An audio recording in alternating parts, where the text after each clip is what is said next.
네, 안녕하세요. 김희정입니다. 우선 말씀드리기 이전에 한국정치학회 조한순 회장님께 감사의 말씀을 드리겠습니다. 아마 이런 자리가 있기를 굉장히 간절하게 고대해 오신 분들이 상당히 있을 것으로 알고 있는데요. 이런 자리를 마련해 주셔서 감사하고요. 특히 사전투표 제도가 도입되기 이전에 이런 자리가 좀 만들어져서 좀 많은 논의들이 있고 난 이후에 도입이 되었다라고 하면 얼마나 좋을까 하는 아쉬움도 동시에 가지게 됩니다. 저는 사전투표에 대해서 사전투표 관리의 원칙상으로도 맞지 않고 뿐만 아니라 전 세계에 유례가 없는 제도이다, 이렇게 생각을 합니다. 그 이유가 뭐냐? 그렇게 하시면 제가 못하고요. 제가 그냥 잠잠하게 할 수 있도록 도와주시기 바랍니다. 차분하게 하시죠. 네. 제가 이렇게 말씀드린 이유는 민주적 선거관리의 원칙이라고 한다면 첫 번째로 퍼블릭 스크루티니를 얘기할 수가 있습니다. 대중이 이해할 수 있는 것이어야 한다.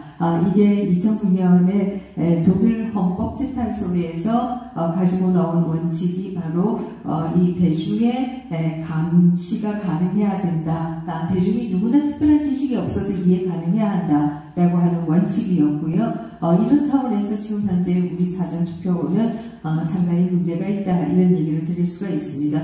또 하나는 셀프 가버넌스다, 이렇게 얘기할 수 있습니다. 자치라는 것이죠. 선거야말로 자치의 영역이어야 하는데, 예를 들면 22년 대선에서 6시쯤에 송파구의 투표율이 갑자기 한 3만 표 정도가 투표자 수가 줄어들었습니다.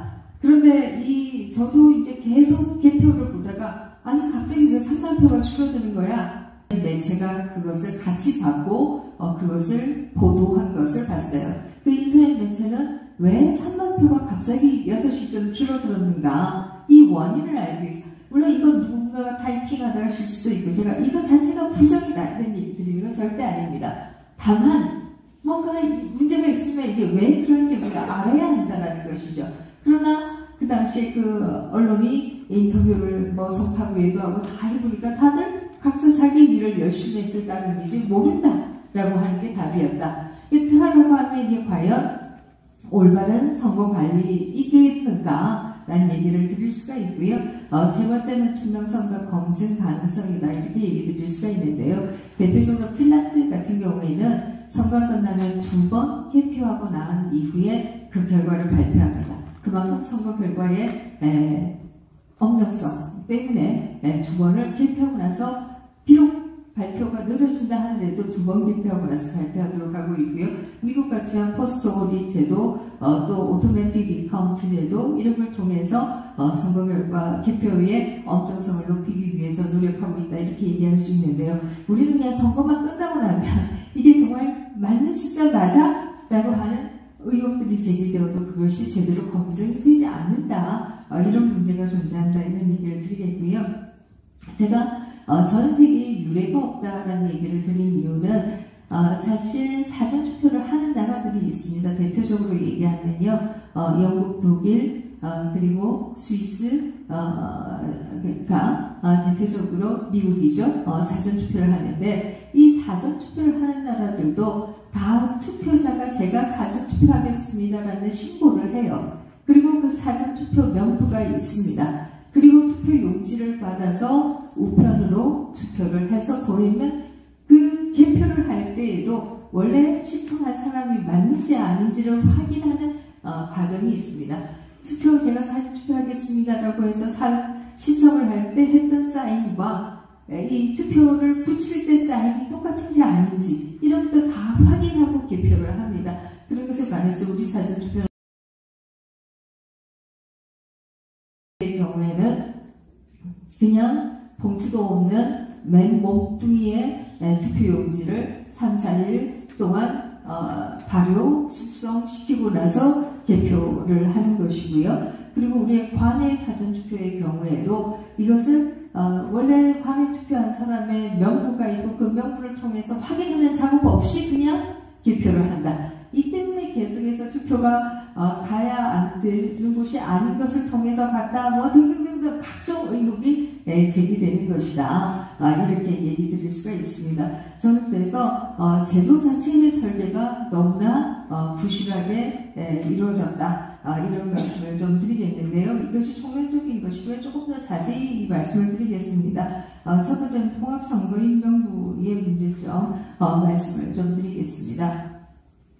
이 통합선거인 명부는 어디서나 그야말로 투표할 수 있다라고 하는 굉장히 큰 장점이 있는 것은 사실입니다. 많은 이 통합선거인 명부가 들어오고 난 이후에 제기된 가장 큰 문제점이 어떻게 인구수보다도 더 많은 투표자 수가 있냐, 이런 의혹들이 나서 저는 이 의혹이 다 사실이다 이런 얘기 드리는 건 아니지만 이것은 명부가 확정되어서 유권자가 그 명부를 보지도 못하는 상황에서 이루어졌기 때문에 이런 것이 아니냐 이런 얘기를 드릴 수가 있고요. 이 통합명부의 경우에는 온라인상에서 존재하는 것이고 이 온라인은 국정원에서도 이미 발표한 바가 있습니다만은 투표하는 사람을 투표하지 않은 것으로, 투표하지 않은 사람을 투표한 것으로, 또 투표용지를 발급한 것을 다시 발급할 수도 있다라고, 그럴 수도 있다라고 국정원이 이미 발표한 바가 있습니다. 물론 국정원은 2020년 데이터가 없기 때문에 그 데이터에서 그런 오류가 있는지를 확인하지 못했다라고 얘기했지만 그 가능성이 있다라는 얘기를 했고요. 이것은 결국 온라인 데이터가 국정원에서 이런 얘기를 하기 이전에도 온라인 데이터의 불안정성에 대해서는 누구나 우려했던 바이다 이렇게 얘기를 드릴 수가 있습니다. 이것이 통합선거인명부의 가장 큰 문제점은 바로 그 데이터의 안정성을 신뢰하기가 어렵다라고 하는 것이 가장 큰 문제점이 아니겠는가 이런 얘기를 드릴 수가 있고요. 더더욱이나 사전투표했을 때 신분증을 우리가 스캔한 것을 2020년 총선의 경우에는 선관위가 선거 끝나자마자 다 없애버렸기 때문에 누가 투표했는지 아닌지 그 스캔한 신분증조차도 확인하기가 어려웠다 이런 얘기를 드릴 수가 있습니다. 그러나 선관위가 이번 선거에서는 이 보관 기간을 30일로 늘리겠다 이런 얘기는 했습니다만은 그러나 근본적으로 유권자 명부를 전국을 하나로 같이 관리한다. 이건 자치의 원칙에 어긋나는 것이다. 이런 얘기를 첫 번째 드릴 수가 있고요. 두 번째 드릴 수 있는 것은 온라인 데이터의 불안정성에 대한 얘기를 할 수가 있다. 이런 얘기를 드리겠습니다. 세 번째로 말씀드리고 싶은 것은 그러다 보니까 앞에서 이제 이 통합선거인명부에 대한 이런 불안정성에 대한 걱정이 있다 보니까 오늘도 그 누나께서 오셨던데요. 이 투표장에 도대체 무슨 일이 있는지 보겠다라고 해서 막 CCTV를 갖다 싣고 몰카를 싣고 이런 분들이 생겨났던 것도 바로 이런 각종 불안정성에 대한 두려움이 이런 것들을 야기한 것이 아닌가 이런 생각을 하게 됩니다.